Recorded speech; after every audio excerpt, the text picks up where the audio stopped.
Hello, ኢሳት ቴሌቪዥን። Hello. ማን እንበል ከየት ነው? Hello, ኢሳት።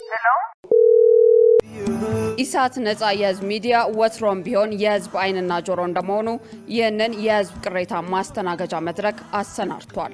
በዚህም ያጋጠሙትን ወይም ያስተዋሉትን የመልካም አስተዳደር ችግር፣ የሙስናና የጉዳይ ገዳዮች ጉድኝት፣ የመብት ጥሰትና ስልጣንን ያለአግባብ የመጠቀም ጸረ ዲሞክራሲያዊ አሰራሮችን ይጠቁሙን።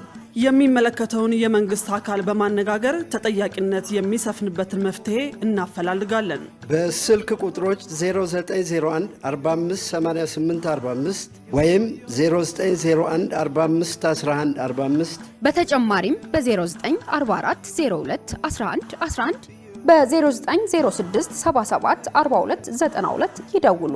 ልናስተናግደው ዝግጁ ነን። ኢሳት ነጻ የህዝብ ሚዲያ። ሰላም ጤና ይስጥልን ውድ ተመልካቾቻችን፣ ከኢሳት ነጻ የህዝብ ሚዲያ የሰዓቱን ዲጂታል ዜናዎች ይዤላችሁ ቀርቤያለሁ። ከዜናዎቹ ጋር መሰረት ባዩ ነኝ። አብራችሁን ቆዩ።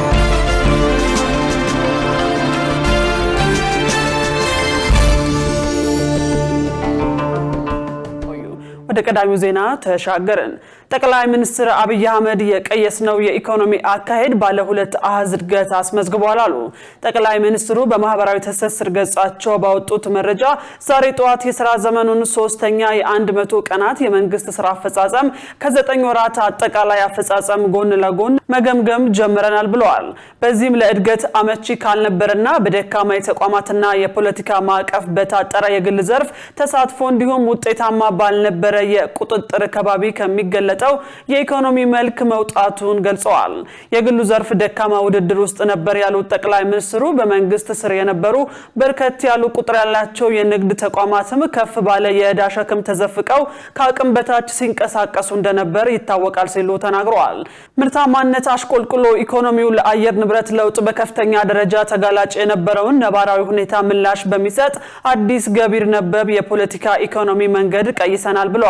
በአሁኑ ወቅት ኢኮኖሚው በ9.2 በመቶ ያደገ እንደሚገኝ ጠቅሰው እድገቱ በመጪው ዓመት ወደ 10.2 በመቶ ያድጋል ተብሎ እንደሚጠበቅ ጠቁመዋል። በየዘርፉም የታቀዱትን ግቦች ለማሳካት ከፍ ባለ ትጋት ቀጥለን በግብርና 7.9 በመቶ፣ በኢንዱስትሪ 13.2 በመቶ፣ በአገልግሎት 9.3 በመቶ እድገት ሳይቆራረጥ ይከናወናል ብለዋል። ይህ ጥረት የበለጠ ጽኑ ተወዳዳሪና አካታች ኢኮኖሚ ለመገንባት ያለንን አቋምና የመተግበር አቅም ያሳያሉ ሲሉ ጠቅላይ ሚኒስትሩ አስታውቀዋል።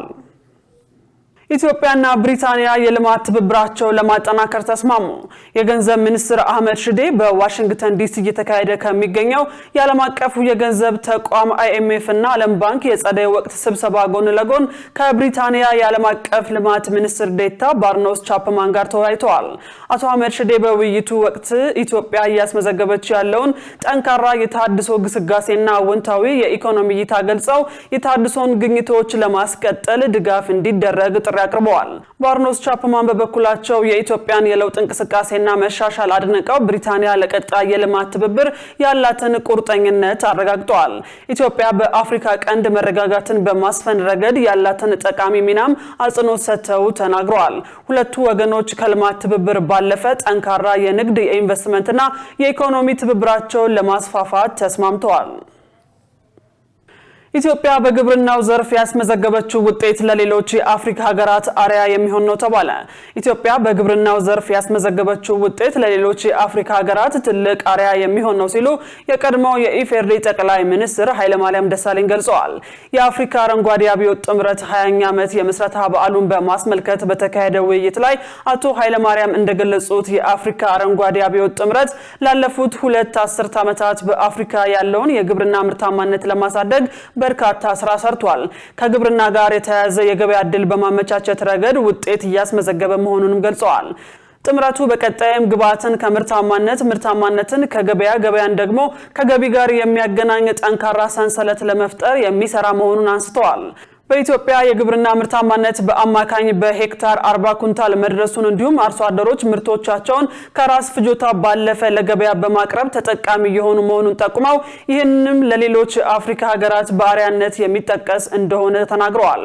በመሆኑም ግብርና ተከታታይነት ያለውና የረጅም ጊዜ ኢንቨስትመንት የሚጠይቅ ዘርፍ በመሆኑ አፍሪካ ያላትን ዕውቀትና አቅም በመጠቀም በአንድነት መወሰንና መተግበር እንደሚያስፈልግ አሳስበዋል። ኢትዮጵያ በኤሌክትሪክ የሚሰሩ የጭነት ተሽከርካሪዎችን ወደ ሀገር ውስጥ ማስገባት መጀመሯ ተገለጸ።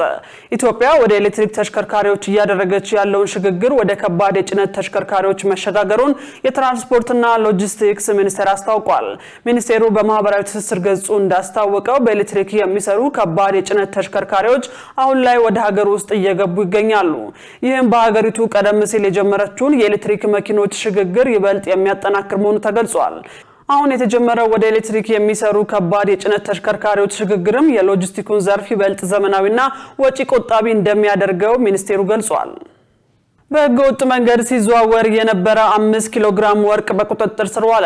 በህገወጥ መንገድ ሲዘዋወር የነበረ 5 ኪሎ ግራም ጥፍጥፍ ወርቅ በዛሬው ዕለት በአዲስ አበባ ኤርፖርት በቁጥጥር ስር መዋሉን የገቢዎች ሚኒስቴር አስታውቋል። በአዲስ አበባ ኤርፖርት ጉምሩክ ቅርንጫፍ ጽሕፈት ቤት የተያዘው ጥፍጥፍ ወርቅ ከዱባይ ወደ ኢትዮጵያ በተደረገ የበረራ ፕሮግራም ተሳፋሪ የሆነች ግለሰብ በለበሰችው ጃኬት በመደበቅና በወገቧ በመጠምጠም ለማሳለፍ ስትሞክር የተያዘ ነው። ተጠርጣሪዋ የተያዘችው የአዲስ አበባ ኤርፖርት ጉምሩክ ቅርንጫፍ ጽሕፈት ቤት አመራሮችና ባለሙያዎች ባደረጉት ክትትልና አካላዊ ፍተሻ ሲሆን ተጠርጣሪዋን በህግ ጥላ ስር በመዋል ተጨማሪ ምርመራ እየተደረገባት ይገኛል ሲል ሚኒስትሩ አስታውቋል። ወደ ውጭ ዜና ተሻገረን። አሜሪካ የኢራንን መርከብ መያዟን ተከትሎ ኢራን ምላሽ እንደምትሰጥ አስታወቀች። በሌላ በኩል ፕሬዝዳንት ዶናልድ ትራምፕ የአሜሪካ ተደራዳሪዎች ከኢራን ጋር ለሚደረግ ሌላ ዙር ንግግር ሰኞ ዕለት ፓኪስታን ይገባሉ ብለዋል። ሸሪፍ ኢማም ተጨማሪ አለው። አሜሪካ እንዳለችው የኢራንን ባንዲራ የምታውለበልብ ነዳጅ ጫኝ መርከብ በባህር ኃይሉ የተጣለውን እገዳ ጥሳ ለማለፍ ስትሞክር ጥቃት ደርሶባት መያዟን አስታውቃለች። ከዚህ ጋር በተያያዘ የኢራን ጦር ዋነኛ ማዘዣ አካል የተፈጸመው ጥቃትና መርከቧን በቁጥጥር ስር የመዋሉ ድርጊት የተኩስ አቁሙን ስምምነት በግልጽ መጣስ ነው ብሏል። በሌላ በኩል የኢራን የመንግስት ዜና ማሰራጫ የሀገሪቱን ጦር ዋቢ አድርጎ እንዳስታውቀው የአሜሪካ ድርጊት የባህር ላይ ውንብድና ነው፣ ለዚህ ደግሞ ኢራን ፈጥና ምላሽ ትሰጣለች ብሏል። አሜሪካ በወገኗ በመርከቧ ላይ ጥቃት የተፈጸመውና በቁጥጥር ስር የዋለችው የተላለፉላትን በርካታ ማስጠንቀቂያዎች ችላ በማለት የተዘጋውን መስመር ጥሳ ለማለፍ ስትሞክር ነው ብላለች። ይህ በእንዲህ እንዳለ ፕሬዚደንት ዶናልድ ትራምፕ ከኢራን ጋር ለሚደረግ ለሌላ ዙር ንግግር የአሜሪካ ተደራዳሪዎች ሰኞ ዕለት ፓኪስታን ይገባሉ ብለዋል። ነገር ግን ከበርካታ ሰዓት በኋላም ቢሆን ኢራን በንግግሩ ላይ እንደምትሳተፍ አላረጋገጠችም። ይሁን እንጂ አሜሪካ የምታቀርበውን ሐሳብ ኢራን የማትቀበል ከሆነ የሲቪል መሰረተ ልማቶችን እንደሚያወድሙ ትራምፕ አስፈራርተዋል። የሆርሙዝ ሰርጥ መርከቦች እንዳይተላለፉበት ዝግ ሆኗል። ይህ የሆነው ደግሞ አሜሪካ የኢራንን ወደቦች ማገዷን ተከትሎ ነው። እስካሁን ድረስ በሁለቱም በኩል ምላሽ ያላገኙ ጉዳዮችን በመፍታት በኩል ግልጽ ያለ ነገር የለም ተብሏል። ዋነኛ ነጥቦች ተብለው የተለዩት የኢራን የኒውክሌር ማበልጸግ ፕሮግራም፣ በአካባቢ የሚገኙትን ኃይሎች መደገፍና የሆርሙዝን ሰርጥ መቆጣጠርን ይመለከታል። እየተንገራገጨ ያለውና በኢራንና በአሜሪካ መካከል የተደረሰው የተኩስ አቁም ስምምነት የጊዜ ገደብ ረቡዕ ዕለት ያበቃል።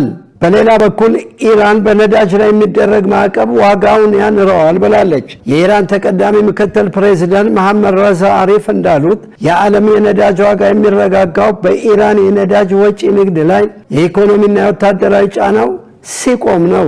ማንም የኢራንን የነዳጅ ወጪ ንግድ ሊያስቆም አይችልም ሲሉ በኤክስ ገጻቸው ጽፈዋል።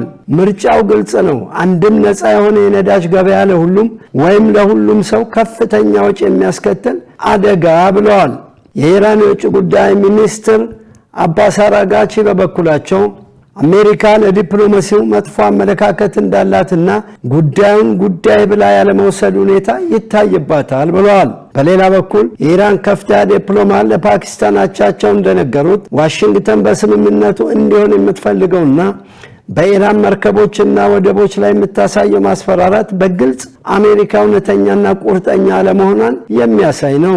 አባስ አራጋቺ ይህንን ያሉት ለፓኪስታን የውጭ ጉዳይ ሚኒስትር ኢስሐቅ ዳር መሆኑን የኢራን መንግስት ሚዲያ ዘግቧል። መረጃው የአሶሺየትድ ፕሬስ ነው። ውድ ተመልካቾቻችን ከኢሳት ነጻ የህዝብ ሚዲያ ለሰዓቱ ያዝናቸው የዲጂታል ዜናዎች በዚሁ ተጠናቀዋል። ከዜናዎቹ ጋር አብሬያችሁ የቆየሁት መሰረት ባዩ ነበርኩ። ጥሩ ጊዜ ከኢሳት ጋር ሰላም።